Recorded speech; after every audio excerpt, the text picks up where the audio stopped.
has this ever happened to you?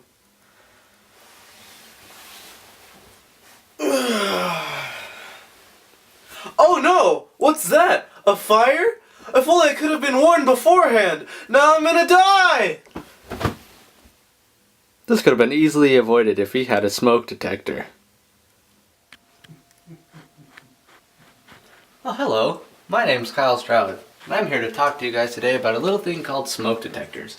But before we get into all that, let me give you a brief history dating back to around the 1930s.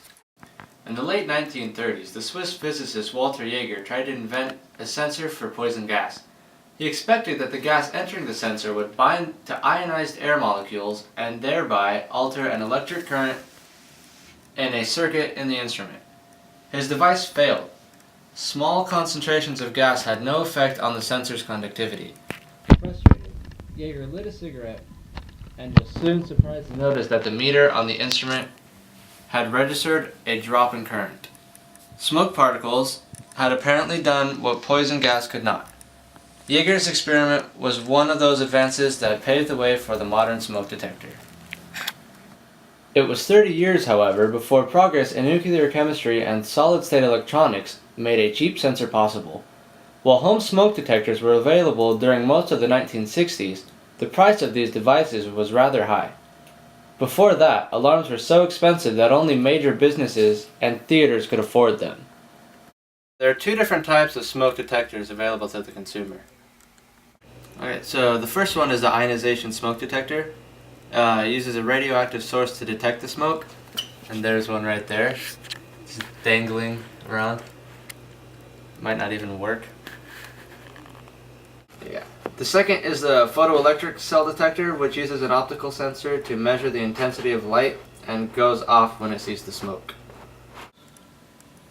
The inner workings of a smoke detector include three main parts: the sensing chamber, a loud horn, and of course the battery.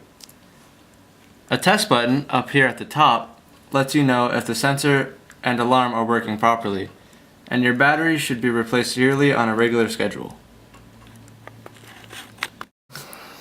With ionization, a tiny amount of radioactive material conducts electricity through the air between two electrodes. When smoke upsets the current, the alarm will sound. Photoelectric smoke detectors use the principle of scattered or reflected light to indicate the presence of visual smoke. They work much like automatic eyes used to open doors. When there is no smoke, the chamber is dark. The light shines across the chamber and is received in a light trap on the far side. When smoke is present in the chamber, a photocell located at right angles to the light source senses the light scattered off the smoke particles and at a certain level of illumination triggers the alarm horn. Smoke detectors that are battery operated should be tested at least once a month to make sure the battery has enough charge. This one is not battery operated, so I don't know how to test that, so I'm not going to, because I can't. And smoke detectors have expiration dates and should be replaced after every 10 years.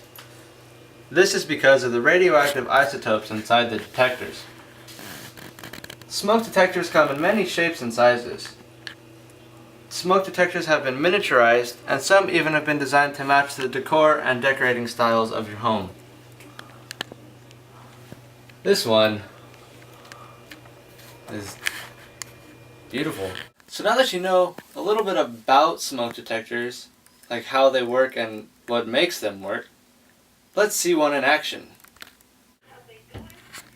Beep beep beep beep beep beep. What's that? Beep beep. Holy heartbreak, man! That's a fire! Good thing I was warned by this smoke detector! Beep beep beep beep beep beep beep beep.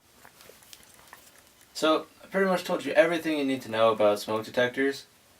Everywhere from the history to the types like ionization and photoelectric detectors. You know, how they work and all that. So, yeah, they save lives. Get one.